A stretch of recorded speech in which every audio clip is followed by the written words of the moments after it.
बिहार के लोकप्रिय मुख्यमंत्री भाई नीतीश जी, केंद्र में मंत्रिपरिषद के मेरे साथी श्रीमान रामविलास जी, बिहार के उप मुख्यमंत्री श्रीमान सुशील जी, मंच पर विराजमान सभी सांसदगण, संसद के सभी उम्मीदवार, मंत्रिपरिषद के सदस्य, सभी वरिष्ठ नेतागण और विशाल संख्या में पधारे हुए मेरे प्यारे भाई और बहनों,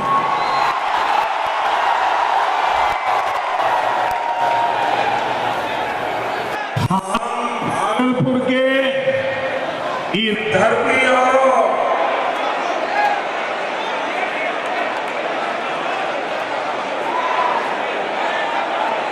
अपने सबके प्रणाम कराइए थे।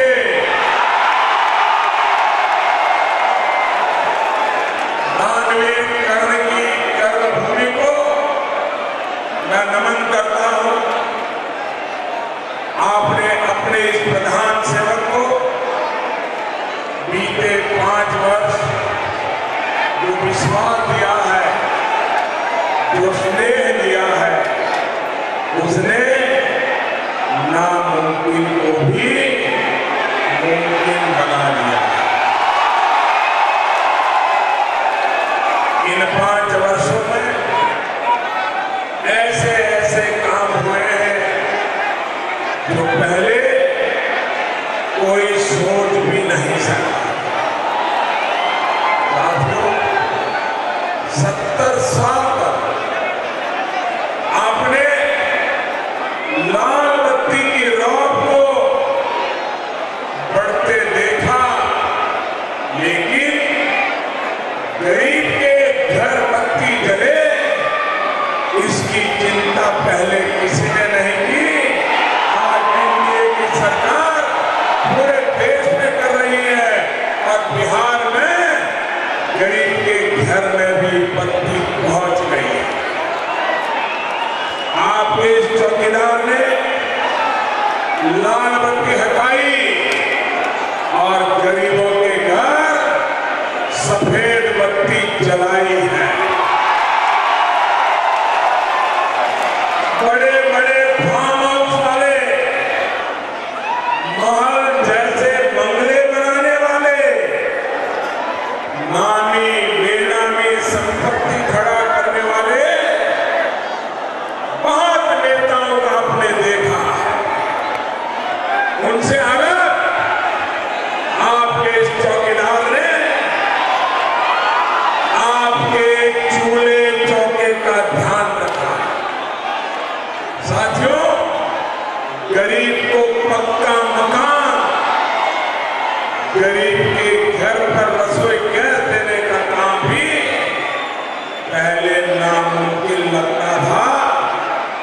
इसे मुमकिन बनाने का काम भी इसी प्रधान सेवक ने किया। नेताओं को अपने आंगन तक चकाचक सड़कें पहुंचा, चकाचक सड़कें पहुंचा आपने देखा।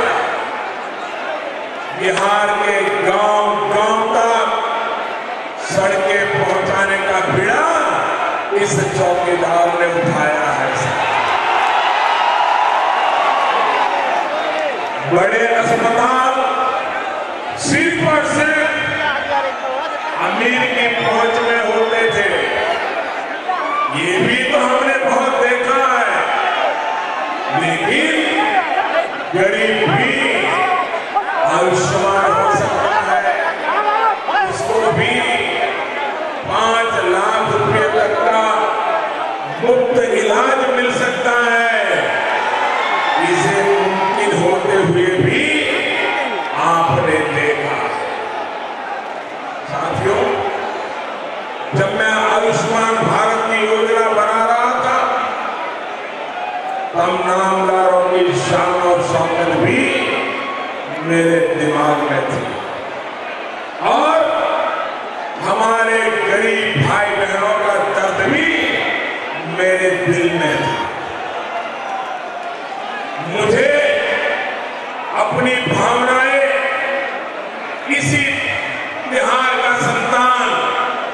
दिनकर जी की इन पंक्तियों में मिली।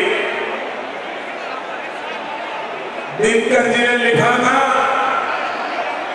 रेशमी कलम से भाग्य लेख लिखने वालों, रेशमी कलम से भाग्य लेख लिखने वालों, तुम भी अभाव से कभी ग्रस्त हो, रोए हो? उन्होंने सवाल पूछा है, तुम भी अभाव से कभी ग्रस्त हो, रोए हो? बीमार किसी बच्चे की दवा जुटाने में, बीमार किसी बच्चे की दवा जुटाने में तुम भी क्या घर पर पेट बांध करके सोए हो? तुम भी क्या घर पर पेट बांध कर सोए हो? साथियों, ये दर्द में से आयुष्मान भारत योजना का जन्म है। साथियों, किसानों के नाम पर अपने लिए राजनीतिक रास्ते तो बहुतों ने बनाए, लेकिन इतने दशकों बाद भी स्थिति में सुधार नहीं आया। आपके चौकीदार ने बीते 5 वर्षों में इस दिशा में बड़े कदम उठाए। फसलों के लिए लागत का 1.5 गुना समर्थन मूल्य तय करने की मांग वर्षों से हो रही थी। ये पूरा करने का काम एनडीए की सरकार ने किया।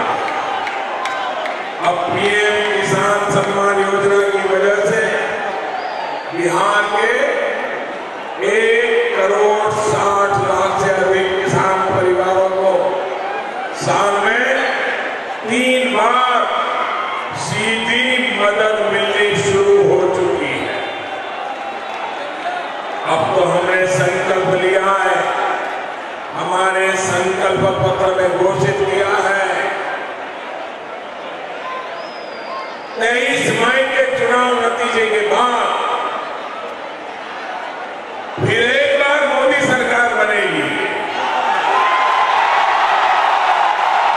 और जब मोदी सरकार बनेगी तो किसानों के लिए हमने अभी 5 एकड़ का जो नियम बनाया था उसको भी निकाल देंगे और देश के सभी किसानों को ये लाभ देंगे। इतना ही नहीं, छोटे और सीमांत किसानों को ये बहुत बड़ा निर्णय हमने लिया। छोटे और सीमांत किसानों को 60 वर्ष की आयु के बाद नियमित पेंशन का भी हमारा संकल्प है। अब किसान को भी पेंशन मिले। साथियों, देश के सामान्य मानवी को सुरक्षा कवच देने वाली सारी योजनाएं इसलिए शुरू कर पाया हूं क्योंकि आपने मुझे चौकीदारी की जिम्मेवारी दी है। निरंतर मुझे अपना आशीर्वाद, अपना समर्थन दिया। सुरक्षा चाहे आपके हितों की हो, आपके सम्मान की हो या फिर हमारे देश की सीमाओं की हो, ये सबसे जरूरी है। भाइयों और बहनों, शांति की बात भी वही कर सकता है जिसकी भुजाओं में दम हो। आप याद करिए, 2014 से पहले पाकिस्तान का रवैया क्या था? आतंकवादी भी पाकिस्तान भेजता था और फिर हमलों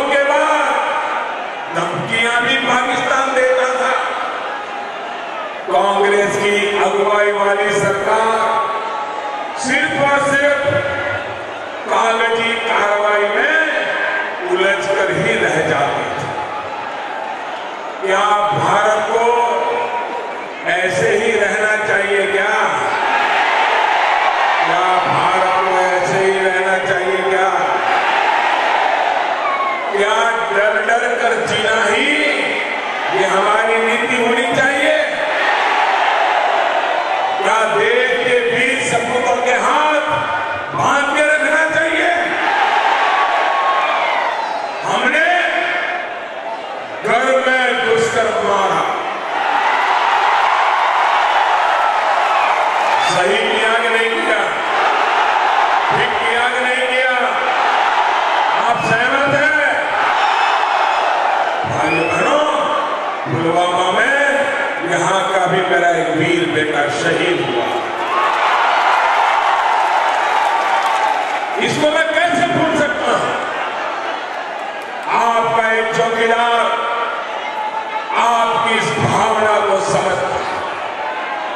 यही कारण है कि जिस बंदिश से बाहर निकलने के लिए 130 करोड़ का देश छटपटा रहा था, उस बंदिश को हमने तोड़ दिया। आज पाकिस्तान की स्थिति देखिए, वहां के हुक्मरान हो या फिर आतंक के आका, डर उनके चेहरे पर दिख रहा है। आज वे दुनिया में जा जाकर अपने डर का रोना रो रहे हैं, लेकिन दुनिया में कोई आज पाकिस्तान को घास डालने वाला नहीं बचा। साथियों, एनडीए सरकार की नीति स्पष्ट है। आतंकवाद से और नक्सलवाद से निपटने के लिए हमारे जवानों को खुली छूट रहेगी। और दूसरी तरफ ये महामिलावटी जो कह रहे हैं कि हमारे जवानों के पास जो विशेष अधिकार है उसको भी हम हटा देंगे। आप सहमत हैं इससे? क्या हमारे जवानों को निहत्था कर देना चाहिए? क्या हमारे जवानों को असहाय कर देना चाहिए? इन्हें देश को जवाब देना चाहिए कि वो वीर जवानों के साथ है या आतंक फैलाने वालों के साथ। ये महामिलावटी लोग बिहार की जनता के पास जब वोट मांगने आए, आप इनको सवाल जरूर पूछे कि आप देश के वीर जवानों के साथ हो या आतंकवादियों के साथ? पूछोगे? हर कोई पूछेगा। भाइयों बहनों, हम कह रहे हैं कि जम्मू कश्मीर में भी आतंक के अड्डों पर पता लगा लेंगे, पाकिस्तान से पैसा लेने वाले को जेल में डालेंगे। वहीं कांग्रेस और उसके साथी कह रहे हैं कि पाकिस्तान की भाषा बोलने वालों से आतंकवाद खत्म करने पर बात की जाएगी।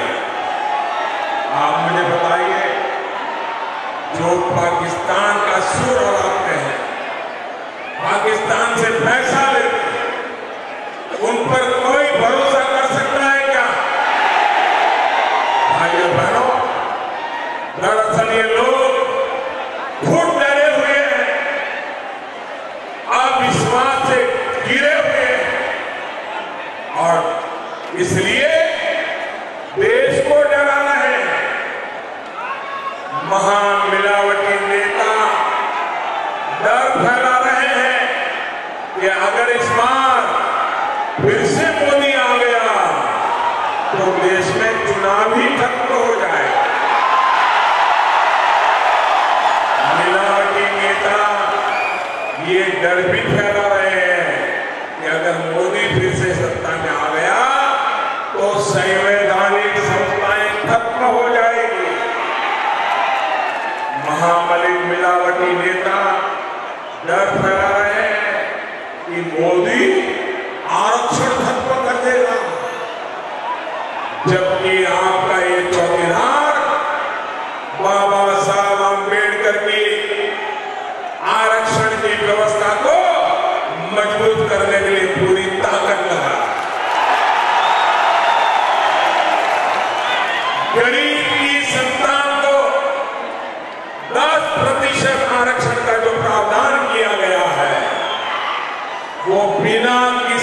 नुकसान किए, बिना किसी को छल किए, बिना किसी का हत्या करके किया नहीं गया। हमने ईमानदारी से समाज में सद्भावना बनी रहे, कोई तनाव पैदा न हो, और हमने रास्ता खोज लिया। साथियों, इनका डर, इनकी हार, ये इनकी हताशा का सबूत है। इनका डर, इनकी छटपटाहट अस्तित्व बचाने के लिए है। उन्हें डर तो किसी और बात पता है, लेकिन बताते कुछ और है। साथियों, मोदी जब फिर आएगा तो इनकी भ्रष्टाचार की दुकानें पूरी तरह बंद हो जाएगी।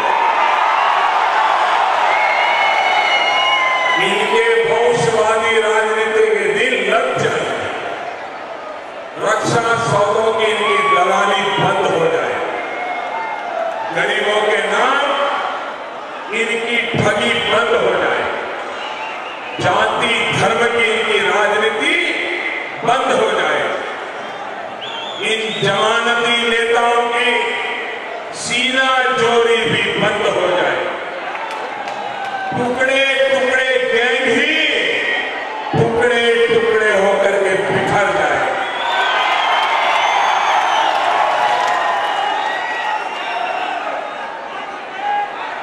साथियों, एक तरफ इनका ये डर है और दूसरी तरफ विकास के प्रति हमारा ट्रैक रिकॉर्ड है। 2014 में जब बिहार को, पूर्वी भारत को मैं नए भारत की ऊर्जा का केंद्र बनाने की बात करता था, तो अक्सर लोग मजाक उड़ाते, हैरान हो जाते। आप भागलपुर का ही उदाहरण देखिए। प्रधानमंत्री ऊर्जा गंगा योजना की वजह से भागलपुर में सिटी गैस डिस्ट्रीब्यूशन पर आज काम चल रहा है।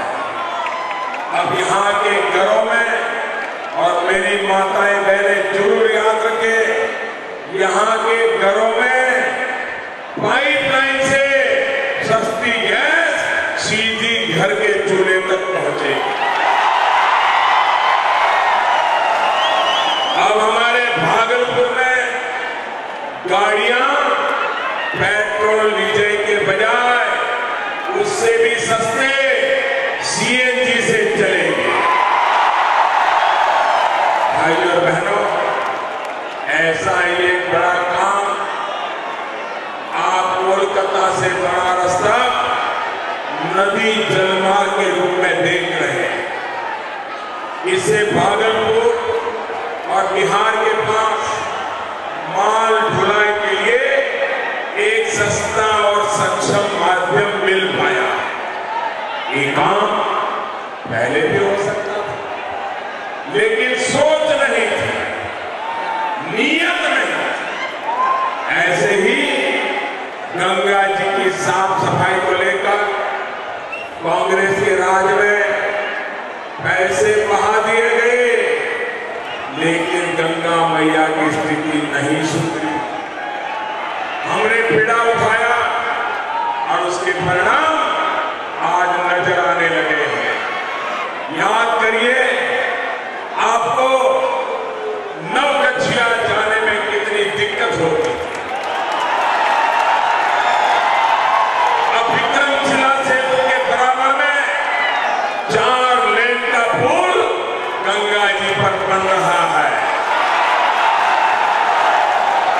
आपकी सुविधा के लिए यहाँ की सड़कों के नेटवर्क और इंफ्रास्ट्रक्चर के कामों को मजबूत किया जा रहा है। भाइयों और बहनों, भागलपुर के बुनकरों, यहाँ के व्यापारियों की हर समस्याओं का आभास मुझे पूरी तरह, और नीतीश जी भी इन विषयों को लेकर के हमेशा केंद्र सरकार को दौड़ाते रहते हैं।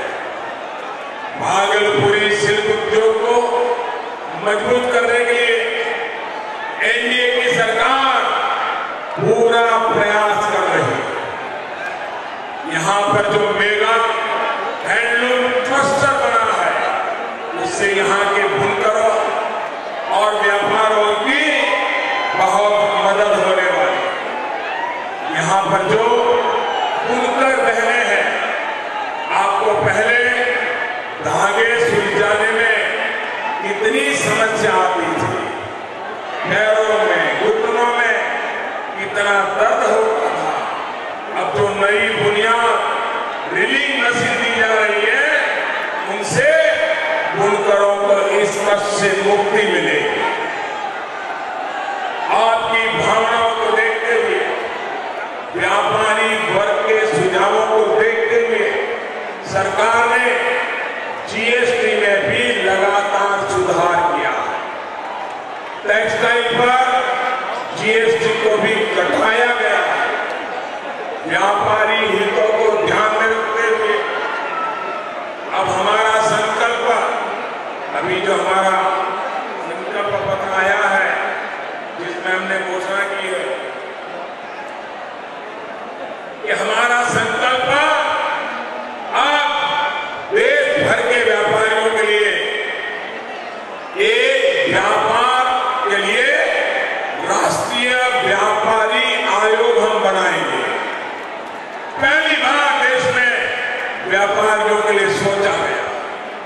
सरकार ने वापसी के बाद हम जीएसटी से जुड़े व्यापारियों के लिए, मेरे सभी छोटे बड़े व्यापारी याद रखें, हमने संकल्प पत्र में कहा है कि 23 मई भाजपा फिर एक बार, एनडीए फिर एक बार और नई सरकार बनने के बाद जो व्यापारी जीएसटी से जुड़े हैं उनको 10 लाख रुपए तक का दुर्घटना बीमा और छोटे दुकानदारों को पेंशन की योजना भी शुरू करेंगे।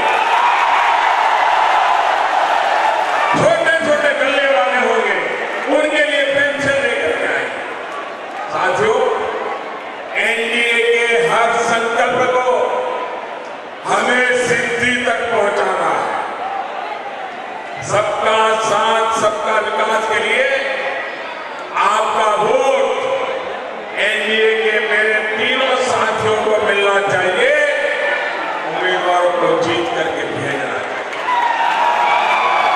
आपका एक एक वोट इस चौकीदार की ताकत बढ़ाएगा। और भाइयों बहनों, आप जब तीर निशान पर कमल दबाओगे, आप पक्का मानिए कि आप जब तीर निशान पर बटन दबाओगे, आपका वोट सीधा सीधा मोदी के खाते में जाएगा।